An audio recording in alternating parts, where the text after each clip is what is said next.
Ketua RT 11 Plumbon mengaku tidak tahu menahu soal pemain judi online yang merugikan bandar di Yogyakarta. Buruh jahit di Kabupaten Pekalongan syok, ada transaksi bisnis 2,9 miliar rupiah. Warga lansia di Kota Semarang antusias mengikuti lomba 17 Agustus.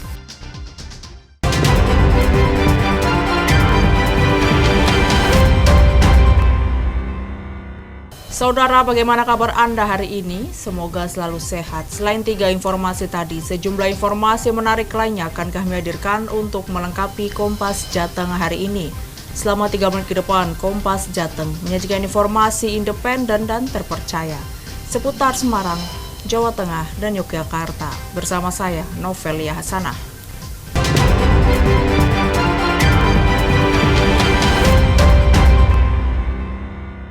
Mengawali Kompas Jateng pagi ini, saudara, sebuah gudang makanan di Kabupaten Sukoharjo terbakar.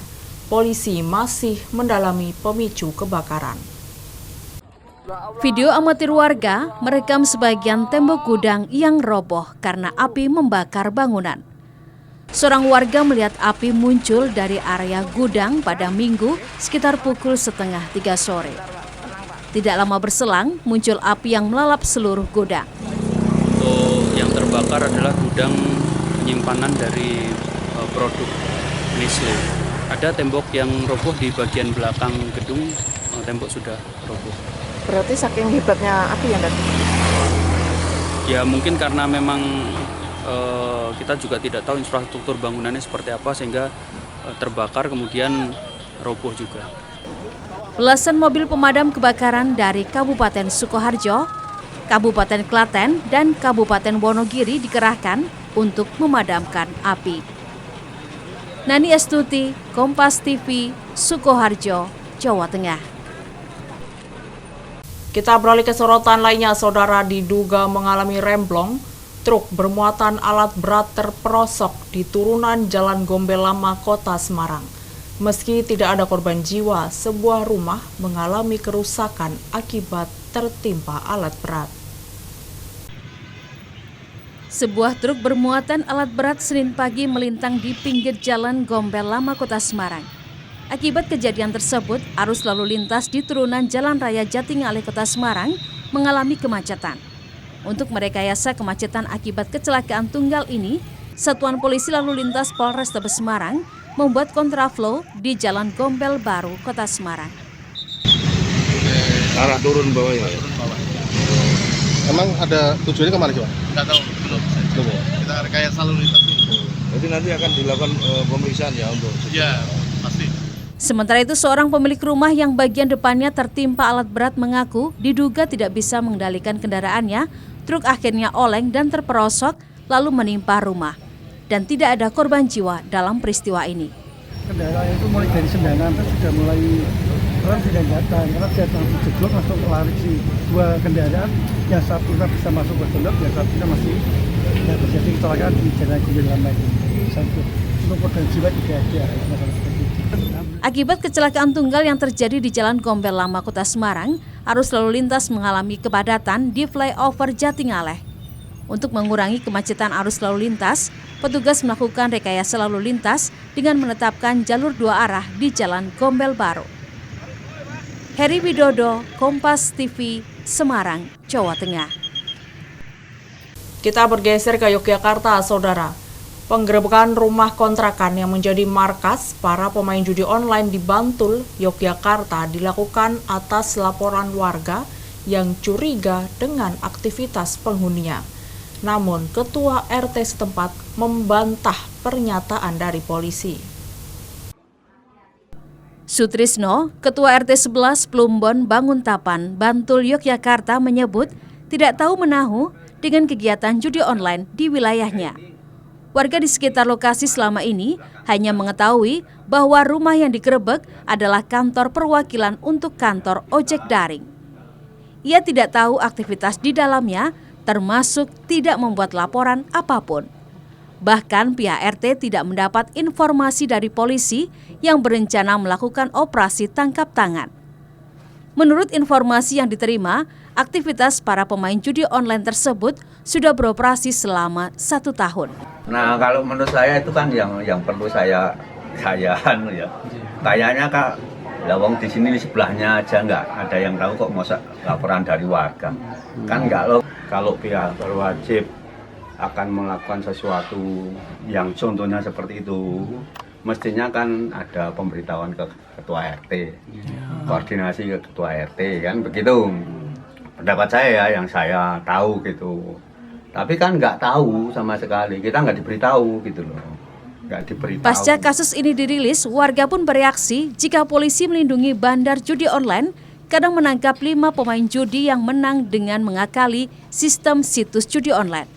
Namun polisi kemudian memberikan pernyataan bahwa pihaknya membantah bekerja untuk bandar judi online dalam kasus penangkapan 5 pemain judol di Bantul, Yogyakarta. Polisi menyebut penggerebekan rumah yang digunakan untuk bermain judi online adalah berkat laporan masyarakat dan hasil pantauan dari tim intelijen. Penangkapan 5 pemain judi online merupakan upaya polisi untuk memberantas perjudian. Lapor memang sudah hasil lidik dan semuanya masyarakat yang baik mau melaporkan polisi itu sudah jempol. Dan tugas kami melindungi pelapor. Dia adalah masyarakat mau menyampaikan koreksi itu menurut saya boleh-boleh aja. Yang jelas tapi dari kita tidak ada istilah korporasi atau titipan bandar nih saya kena harus ditangkap, dan tidak ada satupun bandar yang kenal saya dan belum ada yang lobby saya. Understand? Polisi menolak membuka secara detail siapa masyarakat yang melaporkan kegiatan judi online tersebut karena terkait dengan keamanan pihak-pihak yang menjadi mitra polisi. Michael Aryawan, Kompas TV, Yogyakarta. Buruh jahit di Kabupaten Pekalongan syok, ada transaksi bisnis 2,9 miliar rupiah. Nantikan informasinya usai jeda.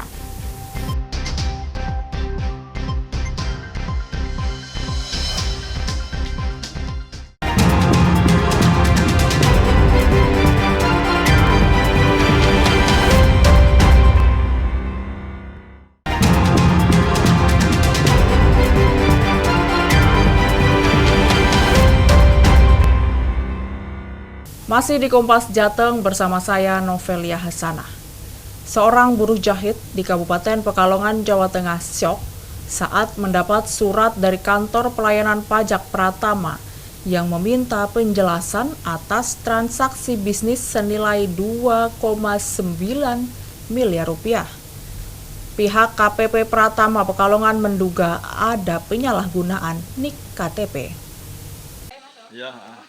Ismanto, warga desa Coprayan, Kecamatan Buaran, Kabupaten Pekalongan, syok saat didatangi 4 petugas KPP Pratama Pekalongan. Ismanto tak menyangka saat disodori surat permohonan klarifikasi atas transaksi bisnis senilai 2,9 miliar rupiah. Dengan rincian belanja kain dari sebuah perusahaan di Kabupaten Boyolali. Dalam surat tersebut tercantum nama, alamat dan NIK Ismanto, namun beda RT dan RW. Ismanto yang sehari-hari bekerja sebagai buruh jahit harian mengaku tidak punya usaha, apalagi membeli barang miliaran rupiah. Ismanto sempat ketakutan hingga mengurung diri di kamar selama 2 hari. Ya, saya awalnya pas bilang kayak gitu kan saya, transaksi kain. Saya sih kayak gini Pak keadaan nih, orang rumah saya aja kayak gini. Emang Bapak percaya kalau saya punya transaksi sebesar itu dengan keadaan rumah saya yang begini, kerjaan suami saya begini, apa Bapak percaya? Ya sananya sih, ya nggak mungkin juga sih gitu kan. Bertanya-tanya juga, loh ini siapa yang pakai nama atas nama Bapak Ismanto gitu. Kalau Ismanto mendatangi kantor KPP Pratama Pekalongan Jumat 8 Agustus lalu. Hasilnya, diduga terjadi penyalahgunaan data diri oleh orang yang tidak dikenal. Kepala KPP Pratama Pekalongan Subandi mengatakan, kerap terjadi kasus NIK dipinjam atau digunakan oleh orang lain untuk berbagai keperluan bisnis. Kami itu datang Karena dari surat tersebut belum ada respon. Kami ini mendatangi, hanya menanyakan sebenarnya klarifikasi. Benar nggak sih, Pak, Bu, Anda ini melakukan transaksi nilai 2,9 sekali nilai transaksi ya, bukan pajaknya, bukan. Jadi ini pun dari nilai transaksi 2,9. Kalau misalnya nanti bisa dijelaskan, sebenarnya kami ingin klarifikasi, benar nggak sih melakukan transaksi dengan salah satu perusahaan tekstil itu nilainya 2,9. Sebenarnya itu saja. Jadi kalau misalnya Pihak kantor pelayanan pajak mengimbau masyarakat untuk tidak sembarangan membagikan NIK kepada pihak lain karena merupakan data pribadi yang bersifat rahasia. Ari Himawan, Kompas TV, Pekalongan, Jawa Tengah. Sementara itu menjadi korban penyalahgunaan identitas, Ismanto, buruh jahit harian. Warga Kabupaten Pekalongan mengaku sudah menyerahkan pengusutan kasus ke kantor pelayanan pajak KPP Pekalongan dan belum berencana melaporkan kasus yang dialaminya ke polisi. Ismanto dan keluarganya mengaku tidak pernah menggunakan NIK untuk melakukan transaksi keuangan hingga 2,9 miliar rupiah. Bahkan, kredit sepeda motor yang digunakan Ismanto bukan atas nama dirinya. Ismanto dan keluarga sudah menyerahkan pengusutan kasus yang dialaminya ke pihak kantor pajak Pekalongan dan belum berencana melaporkan kasus ini ke polisi. Saya belum lapor kemana sih, cuma ke balai desa aja sih. Ke balai desa. Terus gimana dari pihak desanya? Ya katanya nggak apa-apa sih, konfirmasi aja ke kantor pajak. Kalau memang ini tuh nama suami kamu tapi bukan suami kamu, nama suami kamu tuh disalahgunakan sama orang lain gitu aja sih. Ada niatan lapor polisi nggak? Pengennya sih Pak, tapi nggak semudah itu kan mungkin buat lapor-lapor gitu kan. Sebenarnya sih pengen kayak tahu siapa sih orangnya yang mempergunakan data pribadi milik suami saya. Karena memang berdampak nggak sih waktu pertama kali dikasih tahu? Ya shock sih Pak, suami saya sempat meriah. Sebelumnya, Ismanto dan keluarganya sempat bingung saat 4 petugas KPP Pratama Pekalongan mendatangi rumahnya pada Rabu pekan lalu membawa surat pernyataan klarifikasi terkait transaksi bisnis senilai 2,9 miliar rupiah. Dan diduga NIK Ismanto disalahgunakan oleh orang tidak dikenal. Ari Himawan, Kompas TV, Pekalongan, Jawa Tengah. Informasi lainnya, Saudara, Kota Semarang tidak memiliki banyak lahan pertanian, hanya 2.160 hektar, mencakup sawah dan lahan pertanian lainnya yang masih produktif. Itu pun hanya sekitar 1.600 hektar lahan pertanian saja yang terlindungi. Berdasarkan data Dinas Pertanian Kota Semarang, tahun 2024, padi yang dihasilkan dari luasan lahan 2.160 hektar, yakni 11.334 ton. Namun pihaknya optimis tahun 2025 ini mengalami peningkatan hasil panen padi. Sebab data per bulan Juli 2025, beras yang dihasilkan sudah mencapai 10.171 ton. Meski panen padi Kota Semarang tahun 2025 diperkirakan mengalami kenaikan, namun Kota Semarang hanya mampu memenuhi kebutuhan beras warga sekitar 11%. Lahan sawah yang kita punya itu adalah 2.160 hektar. Itu sawah yang kita punya, tetapi sawah yang dilindungi kita hanya punya 1.600. Berdasarkan data yang kami punya di tahun 2024 ini kami hanya bisa menghasilkan sekitar 11.334 ton. Tetapi di tahun 2025 ini nanti kami melihat ada potensi untuk kenaikan nanti harapan kami, dan pada tahun 2025 ini di bulan Juni ini kami sudah berhasil di 10.171 ton. Sementara itu, untuk kekurangan kebutuhan beras di Kota Semarang selama ini dibantu oleh sejumlah daerah penyangga sekitar seperti Kabupaten Kendal dan Kabupaten Demak yang memiliki lebih luas lahan pertanian padi. Dinas Pertanian Kota Semarang juga terus mendorong masyarakat untuk menggalakkan urban farming Harapannya minimal bisa mencukupi kebutuhan pangan di tingkat keluarga. Prahayuda Febrianto, Kompas TV, Semarang, Jawa Tengah. Sementara itu, Saudara, untuk menjaga stabilitas harga pangan, pemerintah Kota Semarang meluncurkan gerakan pangan murah serentak di 1.530 titik. Program gerakan pangan murah ini tidak hanya memastikan ketersediaan stok komoditas pokok, namun juga momentum memperkuat rantai pasokan antar wilayah, mengendalikan inflasi, dan meningkatkan ketahanan pangan daerah. Gerakan pangan murah ini hasil kerjasama pemerintah Kota Semarang, Bank Indonesia, dan Bulog Semarang, serta pelaku usaha. Ada 1.530 titik yang tersebar di Kota Semarang sebagai upaya menjaga stabilitas harga pangan, meningkatkan ketahanan pangan, dan mengendalikan inflasi. Berbagai bahan pokok dijual dengan harga murah, seperti beras SPHP, telur, minyak goreng, bawang merah, bawang putih, sayuran, dan kebutuhan lainnya. Itu bahwa Kota Semarang itu yang paling proses pengendaliannya paling hebat untuk inflasi dengan gerakan ini. Kata Pak Gu, padahal kita itu kan nggak punya sawah, tapi kok bisa mengintervensi beras sampai ke titik-titik kecil.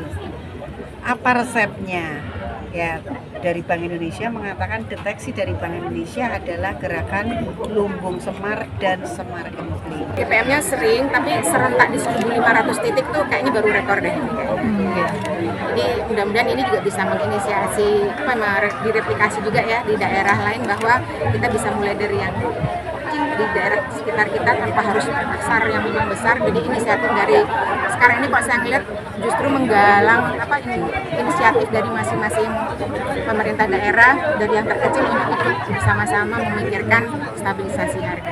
Bulog sendiri secara nasional menggelontorkan beras sebanyak 1,3 juta ton dan di Kota Semarang sendiri sekitar 30.000 ton beras yang digelontorkan untuk stabilitas harga beras. Beras SPHP ke masyarakat langsung tanpa melalui perantara. Jadi kami melakukan penyaluran SPHP ini langsung ke end user, ke konsumen akhir, bukan untuk diperjualbelikan kembali. Sasaran kita memang kemarin itu diantaranya pasar tradisional, pasar rakyat, terus gerakan pangan murah seperti hari ini, instansi pemerintah, dalam hal ini pemerintah kota, TNI, Polri, semua kita libatkan. Melalui gerakan pangan murah ini, masyarakat tidak hanya mendapatkan harga terjangkau, namun juga turut mendukung perekonomian lokal. Senat Puji, Kompas TV, Semarang, Jawa Tengah. Warga lansia di Kota Semarang antusias mengikuti lomba 17 Agustus. Nantikan informasinya usai jeda.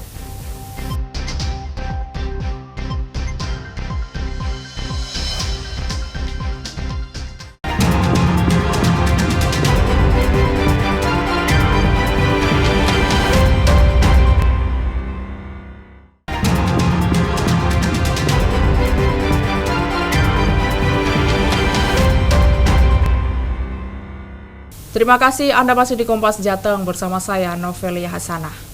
Ketua Umum PSSI Erick Thohir mendorong pemerintah Provinsi Jawa Tengah menyelenggarakan Liga Sepak Bola untuk mencari bibit timnas.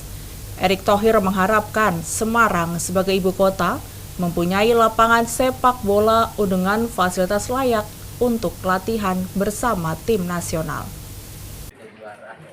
Ditemui usai bertemu Gubernur dan Wakil Gubernur Jawa Tengah, Ketua Umum PSSI Erick Thohir menegaskan pihaknya mendorong pemerintah Jawa Tengah untuk menggelar Liga Sepak Bola dari tingkat kabupaten, kota hingga provinsi dengan tujuan untuk mencari bibit timnas. Menurutnya, dunia sepak bola sangat perlu bergairah kembali, salah satunya dengan menggelar Liga Sepak Bola. Pihaknya berharap dari Semarang dan Jawa Tengah akan menelurkan bibit-bibit baru timnas berkualitas. Tidak itu saja, pihaknya juga berharap Semarang sebagai ibu kota mempunyai lapangan sepak bola dengan fasilitas layak dan penambahan lapangan latihan sehingga bisa digunakan sebagai tempat roadshow tim nasional. Saya berharap nanti di Semarang fasilitas yang ada diperbaikin lampunya dan ditambahkan mungkin 1-2 lapangan latihan. Jadi ketika kita bertanding juga di Semarang di kemudian hari, saya nanti sudah tawarkan mungkin tahun depan, nah Semarang juga bisa menjadi bagian footprint atau jejak tim nasional, karena jangan tim nasional ini hanya Jakarta sentris gitu, jadi juga bisa bermain di tempat lain. Sementara itu, Wakil Gubernur Jawa Tengah Taj Yassin Maimun menegaskan pihaknya akan segera mempersiapkan gelaran Liga Sepak Bola di Jawa Tengah. Secepatnya akan melakukan koordinasi dengan Asprof PSSI Jawa Tengah dan Dispora Par Jawa Tengah. Kekerasan, kenakalan itu kan bisa diturunkan dengan adanya mereka diajak, ayo kita berolahraga, kita berkompetensi lewat jalur-jalur sepak bola ini. Nah ini kami tadi sudah langsung habis ini kita petakan di dinas olahraga kita, langsung dipetakan ada beberapa klub dan kami juga dibantu oleh tim dari PSSI yang insya Allah nanti akan segera kita rumuskan. Dan ini diharapkan dengan pencarian bibit sepak bola akan lahir talenta muda yang mampu membawa nama daerah di kancah nasional maupun internasional. Senot Puji, Kompas TV, Semarang, Jawa Tengah. Saudara, Semarak menyambut hari ulang tahun kemerdekaan ke-80 Republik Indonesia. Puluhan lansia penghuni Panti Ureda Pengayoman Kota Semarang mengikuti lomba yang digelar pengelola panti. Lomba 17 Agustus ini juga menjadi upaya melatih kemampuan motorik para lansia. Dengan semangat dan bergembira, lebih dari 60 lansia Panti Ureda Pengayoman Kota Semarang mengikuti lomba dalam rangka menyambut peringatan Hari Ulang Tahun Kemerdekaan ke-80 Republik Indonesia. Para lansia mengikuti lomba sederhana yang tidak memerlukan kekuatan fisik sehingga aman bagi lansia, seperti adu cepat memilah biji-bijian, menyusun gelas kertas membentuk piramid, dan lomba berkelompok memindahkan gelas kertas menggunakan tali. Selain memeriahkan peringatan Hari Ulang Tahun Kemerdekaan Indonesia, lomba 17 Agustus ini juga menjadi upaya melatih kemampuan motorik para lansia. Kami memang setiap hari Rabu dan Kamis kami memang ada kegiatan-kegiatan permainan-permainan, tetapi tidak untuk dilombakan. Nah, untuk kali ini karena ada momen 17-an, kegiatan-kegiatan seperti ini kami lombakan.